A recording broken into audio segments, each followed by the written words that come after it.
بسم الله الرحمن الرحیم. یو ځل بیا تاسو ته ښه راغلاست دوستانو په دې هیله چې روغ او صحتمند اوسئ. راځو د MS Excel ومې ویډیو ته.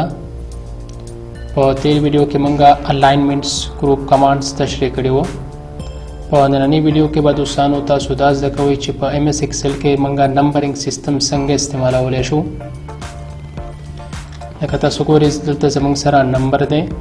په نمبر کې موږ سره مختلف فارمیټ شامل دي چې کله تاسو راشئ دې کې وګورئ جنرال دی، نمبر، کرنسی، اکاونټینګ، شارټ ډیټ، لانګ ډیټ او داسې نور. دوستانو د دې مطلب دا دی که چېرته تاسو په یو سیل کې نمبر لیکلی یا تاسو کومه کرنسی واحد راوړئ په همدې ترتیب اکاونټینګ هم کار کړئ، هغه په کوم فارمټ کې تاسو لیدل غواړئ چې د دې مختلف فارمیټس دي. لکه تاسو ته بهتره معلومه ده زه به تاسو ته تاریخ مثال درکم. په انګلیسي کې زموږ سره تاریخ مختلف فارمیټس لري. لکه تاسو سره که چېرته تاسو لیدلی بعضې خلک تاریخ لیکي په لنډ شکل کې لیکي، بعضې اوږد لیکي، د میاشتې د کلونو نومونه پوره لیکي چې دغه فارمیټس به تاسو په دې نننۍ ویډیو کې زده کوئ. لومړی زموږ سره چې قلم راشو دلته موږ سره په نمبر فارمیټ کې جنرال دی. جنرال موږ سره کوم سپیسیفیک فارمیټ نه لري چې کله تاسو په یو سیل کې څه تغیرات راوړئ، که هغه تغیرات ستاسو په نمبر کې یا مثلا کرنسي کې کوم چینجز راوستل غواړئ او هغه غواړئ بیرته خپل عادي حالت ته راوړئ، نو دې دپاره به تاسو دوستانو جنرال نه کار اخلئ. نو جنرال زموږ سره کوم خاص فارمیټ نه لري چې هر څه تاسو عادي حالت ته راوستل غواړئ، نو تاسو به د لیست نه جنرال انتخابوئ. لومړی نمبر په دې کې دوستانو موږ سره نمبر دی. نمبر کار څه دی؟ نو دوستانو تاسو ګورئ زه اوس د دې سره اشاریه عدد راوستل غواړم، نو تاسو به دا انتخاب کوئ او بیا به راشئ دوستانو دلته به کلیک وکئ او بیا به واخلئ نمبر. نو په نمبر کې به تاسو ته اشاریه هم درکوي او د هغې سره به تاسو سره دلته صفر هم ښایي. نو دوستانو که چېرته هم تاسو دغسې د یو عدد سره اشاریه او صفر راوستل غواړئ نو تاسو به د لیست نه په نمبر باندې کلیک وکړئ. ورپسې دوستانو دویم نمبر کې دی کرنسي.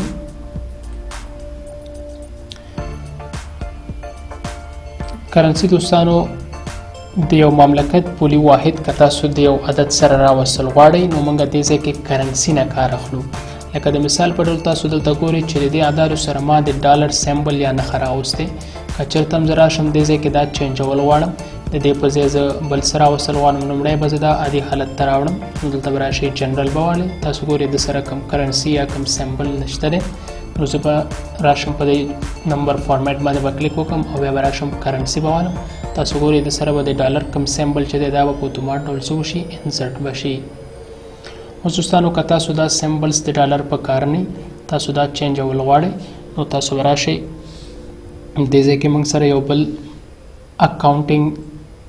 نمبر فارمیټ نه په د باندې به تاسو کلیک وکړئ او د نه به وروسته د خپل د خوښې کم کرنسي چې د کم هیواد تاسو دې ځای نه انتخابولی شئ. لکه چاینیز نه زه به په د باندې کلیک وکړم چې کله تاسو ګورئ نو ستاسو هغه سیمبل به دې ځای کې چینج شوی. نو په دغه طریقه تاسو یو سیمبل چینج کولی هم شئ. اوس که چېرته تاسو غواړئ چې د FN یا د افغانیو کوم سیمبل چې دی هغه تاسو دې ځای کې راوستل غواړئ نو تاسو ته څه طریقه ښیم. لومړی به دوستانو موږ داسې چلو کړو چې د خپل دا کوم ایکسل پروګرام چې دی دا به تاسو بند کړئ. را به شئ دوستانو په وینډوز کې به وینډو کی پلس R د نه واپس تاسو ورته کنټرول ورکړئ، یعنې کنټرول پینل پروګرام ته به تاسو لاړ شئ. بیا به دوستانو تاسو سره دلته یو آیټم دی چې هغې ته ویلی شي ریجن. نو د لیست به تاسو دوستانو ریجن انتخاب کړئ. زه باید تاسو دې ځای کې لږ منشن کړم. دا یو دی ریجن، په د باندې به کلیک وکړئ. بیا به په ریجن کې دوستانو تاسو راشئ ایډیشنل سیټینګ ته. په ایډیشنل سیټینګ کې به راشئ کلیک به وکړئ کرنسي او په کرنسي کې به دوستانو تاسو دې ځای کې لیست کې ګورئ چې کرنسي سیمبل چې کوم دی ډالر دی، نو زه به دا لرې کړم او دې په ځای به ورته ورکړم چې AFN افغانۍ دپاره دا استعمالیږي. زه به دا ورته ورکړم او دا به اوکې کړم، بیا به دا هم اوکې کړم او د نه واپس تاسو دا کنټرول پینل کلوز کړئ. بیا به راشئ دوستانو د خپل همغه فایل کوم یو چې دی تاسو به خلاص کړئ. تاسو ګورئ چې دلته به موږ سره په دې ځای کې دا اډ شوی چې کله تاسو کلیک وکړئ دلته نو تاسو ګورئ FN دلته راغلی دی. اوس زه غواړم چې په دې ویلیوز باندې راولم نو تاسو به دا انتخاب کړئ او بیا به راشئ دلته به کلیک وکړئ په دې FN باندې. تاسو ګورئ د دې سره دا FN څه وشو اډ شو. نو په دغه طریقه دوستانو تاسو FN هم اډ کولی شئ. بیرته ختمول غواړئ نو تاسو به داسې چلو کوئ دا اکسل به بند کړئ هماغه کنټرول پینل ته به راځئ بیا به تاسو دې ځای کې راشئ ریجن آیټم چې دی په د باندې به کلیک کوئ بیا به دوستانو راشئ تاسو اډیشنل سیټینګ ته کلیک به وکړئ کرنسي باندې او لاندې یو بټن ده چې هغې ته ویلی شي ریسیټ په دې باندې به تاسو کلیک وکړئ چې هر څه بیرته خپل عادي حالت ته راشي. نو زه به دا اوکې کړم بیا به راشم په دې باندې هم کلیک وکړم اوکې. اوس چې کله هم تاسو راځئ نو هغه FN کم سیمبل چې تاسو راوستی و هغه به په دې فایل کې دلته نه وي. تاسو ګورئ هغه څه وشو ختم شو. کرنسي نه پس دوستانو راځو بل موږ سره دی اکاونټینګ کوم مطلب دپاره استعمالیږي. دوستانو که چېرته تاسو داسې ویلیوز اخیستي او د کې تاسو کوم منفي عدد هم کارولی لکه تاسو ګورئ دلته ما منفي عدد اخیستی دی ځای کې منفي عدد ما اخیستی دی. په اکاونټینګ کې دا خوبي ده چې کله تاسو یو منفي عدد کارولی هغه په قوس کې په اتومات ډول بندوي. لکه د مثال په ډول زه به دا ټول لیست انتخاب کړم او دن واپس راشم د اکاونټینګ باندې به دلته کلیک وکړم. تاسو وکړه چې په اکاونټینګ کې دا خوبي ده چې کله تاسو یو منفي عدد اخیستی هغه په قوس کې په اتومات ډول څو کې بند کړي. که چېرته تاسو غواړئ چې د کلر چینج کړئ یعنې کم منفي عدد کې چې په دې لیست کې شامل وي د هغې رنګ زه چینج کول غواړم تر څو ماته واضحه معلوم شي نو تاسو به دا ټول کالم انتخاب کړئ بیا به راشئ دلته به په دې نمبر فارمیټ باندې کلیک وکړئ لکه څنګه چې تاسو سره دا وړه بټن ده په دې باندې به تاسو کلیک وکړئ بیا به راشئ دوستانو تاسو د لیست نه کرنسي والئ او دنه واپس تاسو دې ځای کې ګورئ موږ سره دا نیګیټیو نمبر شامل دي زه به دا انتخاب کړم او دا به اوکې کړم. اوس تاسو ګورئ دوستانو کوم منفي عدد چې د هغې کلر چینج شو. په دغه طریقه تاسو کلر چینجولی هم شئ. ورپسې دوستانو راځو د کرنسي او د اکاونټینګ نه پس زموږ سره شارټ ډیټ دی چې کله تاسو دې ځای کې په MS Excel کې تاریخ راوستل غواړئ نو د دې دپاره شارټکټ دی کنټرول سیمیکالن چې دا د تاریخ د راوستلو دپاره دی او یو بل شارټکټ دی چې هغې ته کنټرول پلس شفټ پلس سیمیکالن یعنی چې کله تاسو دغه دوه شارټکټ وکاروئ د یو سره به تاسو ته تاریخ راوړي او د بل سره به ټایم تاسو ته راوړي. لکه مثال زه دې ځای کې تاریخ راوستل غواړم نو تاسو به راشئ دلته به کلیک وکړئ کنټرول سیمیکالن تاسو ګورئ تاریخ به دلته انسرټ شي. اوس زموږ سره لکه مخکې ما خبره وکړه چې د تاریخ مختلف فارمیټس دي.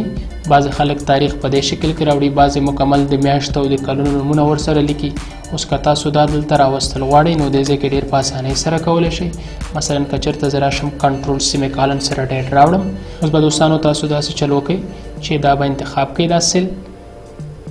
بیا به راشئ دلته به کلیک وکړئ نمبر فارمیټ باندې او دلته به ورته ووایي لانګ ډیټ. نو چې کله تاسو لانګ ډیټ واخلئ تاسو ګورئ چې د هفتې د ورځې نوم دغسې د میاشتې او کال یې موږ ته هم څه وکړه ریکه. نو دا زموږ سره لانګ ډیټ دی او دا موږ سره څه دی شارټ ډیټ دی چې تاسو دواړه دې ځای کې کتی شئ. که بیرته تاسو غواړئ شارټ ډیټ ته کنورټ کړئ نو دا به انتخاب کړئ بیا به راشئ کلیک به وکړئ دلته او ورته به وایي شارټ ډیټ. نو تاسو ګورئ دا موږ سره شارټ ډیټ دی. ورپسې دوستانو راځو په نمبر فارمیټ کې موږ سره بل کمانډ دی چې هغې ته ویلی شي ټایم. که چېرته په MS Excel کې تاسو په کوم سیل کې ټایم راوستل غواړئ نو د دې دپاره شارټکټ ما تاسو ته هم وښودو چې کنټرول شفټ سیمیکالن تاسو وګورئ د سره به تاسو ته په دې سیل کې څه راشي ټایم به راشي. نو په دغه طریقه دوستانو تاسو که وغواړئ په یو سیل کې ټایم راوړئ دې ځای نه تاسو ډېر په اسانۍ سره راوستلی شئ.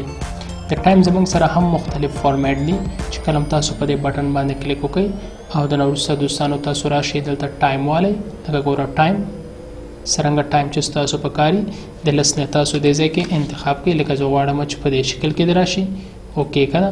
تاسو وګورئ ټایم به تاسو ته په همدې شکل کې راځي د سره به دغه صفرونه هم راځي. ورپسې دوستانو راځو پرسنټیج ته پرسنټیج څه ته ویلی شي فیصدي علامه ده که چېرته هم تاسو غواړئ د بازادارو سره فیصدي علامه راوړئ نو تاسو یې دې ځای کې راوستلی شئ لکه مثلا دا زموږ سره ویلیوز دي زه غواړم چې د سره د فیصدي علامه راشي په یاد ولرئ دوستانو چې د فیصدي علامه کله هم تاسو راوړئ نو موجوده نمبر ته به دا په سلو کې ضرب هم ورکړي لکه لس ته په سلو کې چې ضرب ورکړي نو ګوره تاسو سره د هغه ریزلټ هم راوباسي لکه مثلا زه به دا انتخاب کړم بیا به راشم دلته به کلیک وکړم او د نه واپس ورته ووایم چې پرسنټیج نو تاسو وکته چې لسو ته په سلو کې ضرب هم ورکړه او د هغې سره سره یې موږ ته د فیصدي علامه هم راکړه نو دا د پرسنټیج کمانډ کارو ورپسې دوستانو یو بل کمانډ دی چې هغې ته ویلی شي فریکشن کسر ته وایي لکه تاسو که چېرته یو عدد په کسري فارم کې لیدل غواړئ مثلا زموږ سره دلته یو عدد دی زه ورته ورکړم چې 0.5 دا زه غواړم چې په کسري عدد واړم نو تاسو وګورئ وختي ما کار کړی دی زه به راشم دا سل به ټول انتخاب کړم او دا به زه جنرل کړم تر څو دغه فارمیټ دی نه ختم شي نو تاسو وګورئ اوس زه دا کسري عدد ته چینج کول غواړم دا به سل به لومړی انتخاب کړم بیا به راشم دلته به کلیک وکړم او ورته به ووایم چې فریکشن نو تاسو وکته د کسري عدد ته چینج کړه بل عدد زه ورکوم 0.34 دا هم زه په کسري عدد کې لیدل غواړم نو تاسو به دلته کلیک وکړئ ورته به ووایئ فریکشن نو ګوره دا به پخپله څه وشي چینج به شي نو دا دوستانو د فریکشن کمانډ کارو ورپسې راځو ساینټیفیک عدد ته ساینټیفیک کالکولیشن زموږ سره داسې کالکولیشن دی دوستانو چې کله هم تاسو په یو سل کې یو عدد لیکئ او هغه ډېر غټ عدد لکه مثلا زه دې ځای کې دا عدد ورته ورکوم تاسو ګورئ زموږ سره دا سل کې دا کوم عدد چې کله ما انټر پریس کړه نو دا په دې فارم کې راغی ته ما دې ځای کې یو ورکوټی عدد ورکړی لکه دا مې ورکړه تاسو ګورئ دی موږ ته په دې فارم کې چینج نه کړه اوس که چېرته هم غواړئ تاسو دې ځای کې یو کوچنی عدد هم چینج کړئ ساینټیفیک عدد ته نو تاسو به دې ځای کې عدد ورکړئ لومړی بیا به دا کلیک کړئ او د نه واپس راشي دلته به څه والئ ساینټیفیک نو ګوره دا به تاسو ته هم په همغې شکل کې چینج کړي ورپسې دوستانو یو بل کمانډ دی چې هغې ته ویلی شي ټیکسټ لکه تاسو ګورئ چې کله هم زه نمبر فارمیټ ته راشم آخري نمبر کې موږ سره ټیکس دی د ټیکس کمانډ کار څه دی ټیکس کمانډ زموږ سره ویلیو از ا ټیکس سټور کوي یعنې چې کله هم دې ځای کې تاسو یو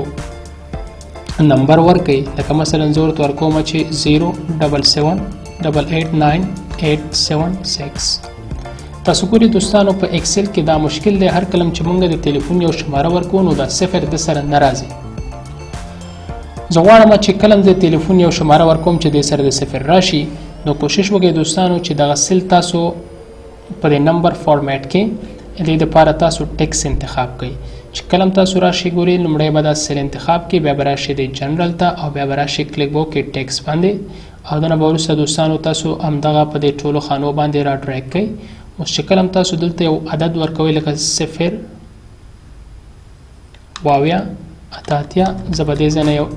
تلیفون شماره ورکم نو تاسو ګورئ دې سره به هغه صفر هم څه کېږي راځي به په دغه طریقه دوستانو تاسو ټیکس هم کارولی شئ په تېرو ویډیوګانو کې به تاسو ته نورې طریقې هم ښودلې وې چې څنګه کولی شو موږ د یو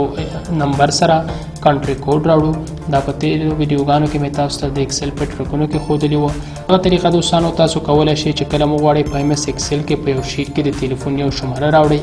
تاسو غواړئ چې د هغې سره د صفر هم راشي په دغه طریقې تاسو راوستلی شئ دا زموږ سره نننۍ ویډیو وه انشاءالله راتلونکي ویډیو کې به موږ کار کو په کنډیشنل فارمیټ باندې